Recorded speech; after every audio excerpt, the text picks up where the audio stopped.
वृषण के बारे में, क्योंकि पिछले वीडियो में हमने पूरा इसको कवर नहीं कर पाए थे, क्योंकि किसी कारण से वीडियो को हमें रोकना पड़ा। तो अब समझेंगे किसके बारे में, वृषण के बारे में।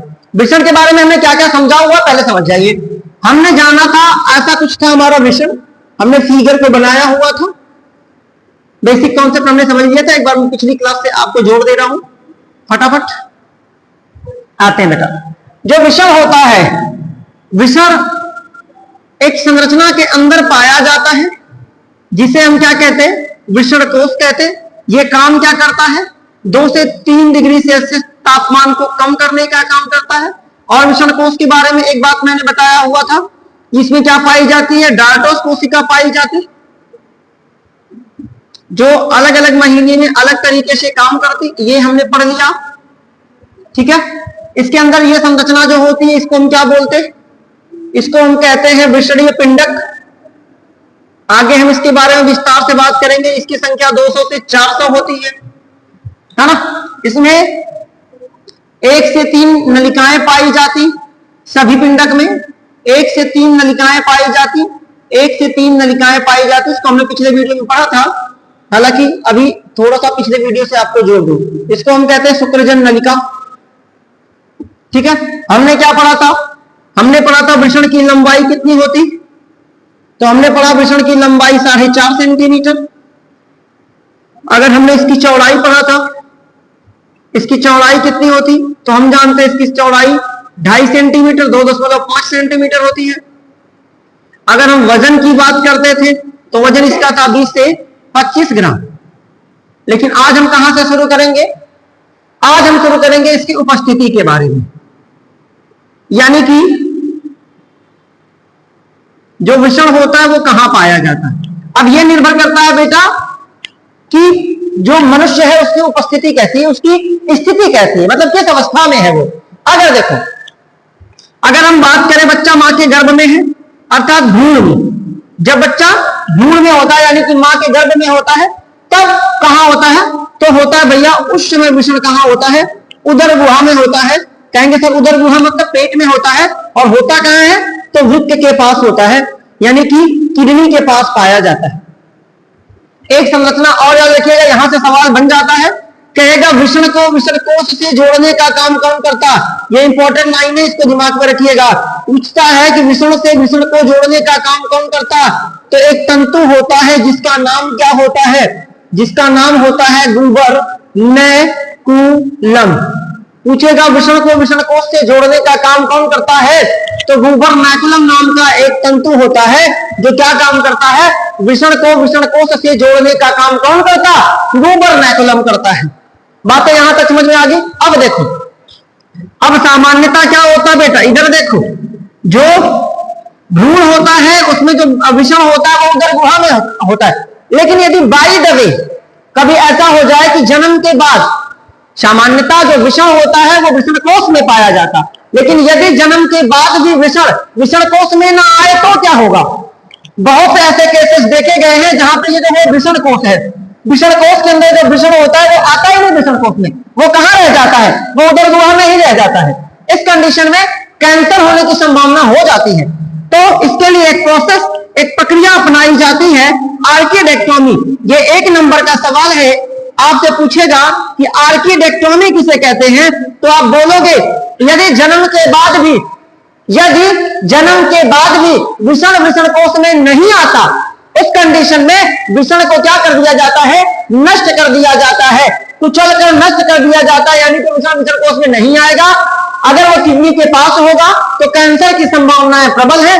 अतः इस कंडीशन में वृषण को काट के निकाल दिया जाता है। इस प्रोसेस को क्या बोलते हैं, आर्किडेक्टोमी। और ऐसे पुरुष कभी पिता नहीं बन सकते, क्योंकि वृषण नहीं है तो शुक्राणु नहीं बनेगा। ये कब कंडीशन होती है, जब वृषण कोश में नहीं आता है। तो क्या लिखेंगे, वृषण को काट कर निकाल देना। अब आप समझ गए होंगे क्यों निकालना, क्योंकि वो क्या है, वृषण कोश में न आने पर, मतलब यदि वृषण कोश में नहीं आता है तो संभावना है कि व्यक्ति को क्या हो जाएगा, कैंसर हो जाएगा, क्योंकि सामान्य तौर पर जो विषण होता है वो विषण कोष में पाया जाता है। यदि नहीं आएगा तो कैंसर की संभावना है। तो इस प्रोसेस को क्या बोलते हैं, आर्कीडेक्टोमी बोलते हैं। याद रखिएगा, आर्कीडेक्टोमी। आर्कीडेक्टोमी कहते किसे हैं कि यदि जन्म के बाद विषण कोष में नहीं आता है तो विषण को काट के हटा देने की प्रक्रिया क्या कहलाती है, वो कहलाती है आर्कीडेक्टोमी। आगे हम समझेंगे थोड़ा सा और एक प्रोसेस है जो एनसीईआरटी का है, पूछा जाता है बधियाकरण। बधियाकरण आपने देखा होगा कुछ जानवर, जैसे एग्जांपल के लिए बकरा या फिर बैल, हम क्या करते हैं, विषण को काट के हटा देते, जन्म के बाद हटा देते। क्यों हटा देते, ये पुरानी परंपरा है, माना जाता है बधियाकरण में क्या करते हैं भैया, विषण को काट के हटा देते हैं। विषण को काट कर हटा देते हैं। अब ध्यान दीजिए, यहां भी विषण को काट के निकाल देते और यहां भी विषण को काट के निकाल देते। अब इसमें अंतर क्या है, तो बेटा यहां जन्म के बाद विषण कोष में नहीं आया है, तो व्यक्ति को बचाने के लिए कि उसे कैंसर ना हो तब हम यहां कर रहे हैं। और ये जानवरों में किया जाता है। क्यों किया जाता है, आपने सुना होगा कि ये जानवर बहुत घातक है, बहुत हमलावर है। क्यों हमलावर है, क्योंकि उसके पास क्या होगा, क्यों काट के निकाल देते हैं, टेस्टोस्टेरॉन का श्रावण बंद करने के लिए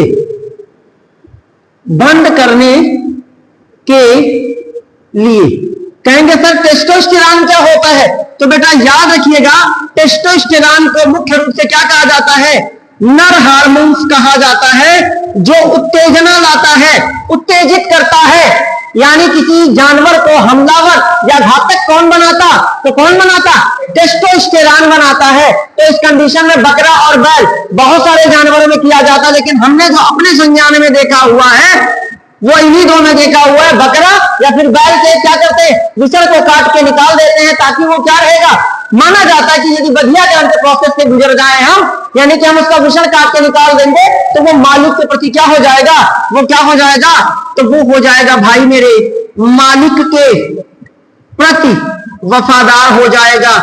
क्यों हो जाएगा, क्योंकि उसके पास तब टेस्टोस्टेरॉन का निर्माण नहीं होगा। टेस्टोस्टेरॉन नहीं होगा तो वो जानवर उत्तेजित नहीं होगा, वो सीधा रहेगा और मालिक की बातों को क्या करेगा, मानेगा।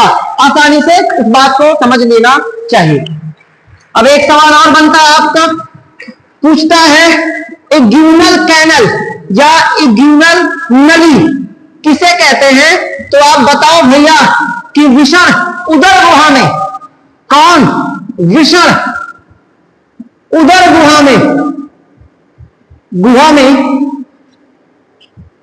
जिस नली से जुड़ा होता है, जिस नली से जुड़ा होता है उसे क्या कहते, उसे इग्यूनल कैनल कहते हैं। अब एक सवाल इसको नोट में करके लिख लीजिएगा, पूछा जाएगा एक जानवर का नाम बताओ जिसमें जन्म के बाद भी जो विषण होता है, जो विषण है वो विषण कोष में नहीं आता, तो आप लिखेंगे क्या, हाथी में विषण कोष में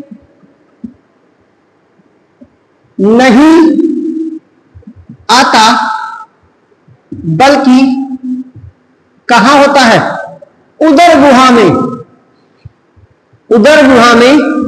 होता है। यह सवाल हालांकि कभी सवाल बना नहीं, ये नॉलेज के लिए रखिए कि वह कौन सा जीव है जिसमें विषण कोष में नहीं आता बल्कि उदर गुहा में ही रह जाता, तो हाथी। अब देखो यहां सवाल बनेगा, हम कहते हैं हाथी क्या है, तो बेटा हाथी नर होता है, हाथी का जो मादा होता है वो हथनी होता है। अब हम गांव में हम क्या वर्ड इस्तेमाल करते हैं, हाथी, उसके बाद कहते हैं हाथा नहीं होता, हाथी खुद मेल है, उसका फीमेल क्या होता है, हथनी होता है। तो ये रहा आपका बेसिक। अभी हम थोड़ा सा पढ़ेंगे विषणीय पिंडक के बारे में और हम पढ़ेंगे किसके बारे में, वृषण के भाग के बारे में। तो फटाफट इसको नोट डाउन करिए, जल्द से जल्द करिए।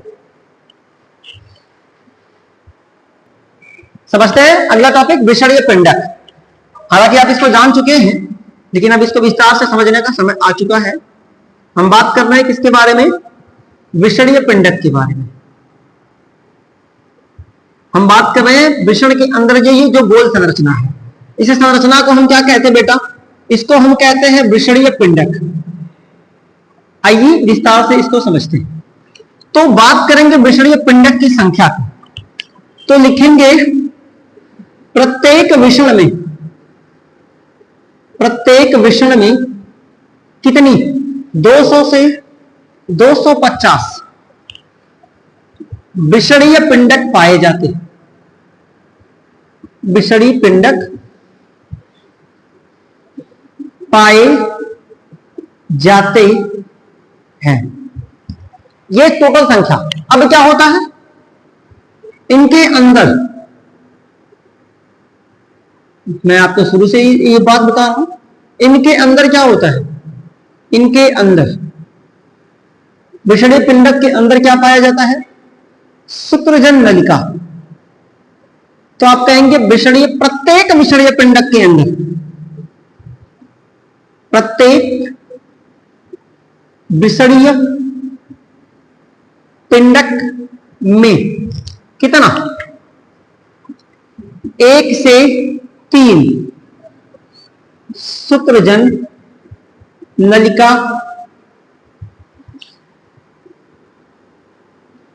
पाई जाती है। ठीक है, यहां समझिए प्रत्येक विषण में कितनी नलिका, आप लिखेंगे शुक्रजन नलिका में, शुक्रजन नलिका में 3 कोशिकाएं, 3 कोशिकाएं पाई जाती हैं, पाई जाती है। समझा रहा हूं, अभी लिख लीजिए। पहली कौन सी, दूसरी कौन सी, तीसरी कौन सी। पहली का नाम क्या है, लीडिंग सेल, लीडिंग कोशिका, या इसे एक और नाम से जानते अंतराली कोशिका। दूसरी कोशिका का नाम क्या, सर्टोली कोशिका। दूसरी कोशिका का नाम क्या, सर्टोली। इसको मोस्ट इंपॉर्टेंट रखिएगा, सर्टोली कोशिका सबसे ज्यादा बार पूछी गई, सर्टोली कोशिका। और तीसरी कोशिका का नाम क्या होता, नरजनन कोशिका। 3 कोशिकाएं पाई जाती। आइए समझते हैं विस्तार से। तो मैंने आपको बताया विषण क्या होता है, विषण की संख्या क्या होती है, 200 से 250। एक लाइन समझिएगा, ये पूछा है प्रत्येक, ये बताया है प्रत्येक विषण में 200 से 250 होती है। ओवरऑल अगर आपसे पूछेगा कि विषण में विषणीय पिंडकों की संख्या कितनी होती है, तो आप कितना बोलोगे, 400। 400 से 500 दोनों विषण की बात अगर हम करेंगे तब, वरना हम कितना बोलेंगे, 200 से 250। मैंने यहाँ साफ साफ इंगित किया हुआ है कि प्रत्येक विषण में, हर विषण में इनकी संख्या कितनी होती है, 2 से 250।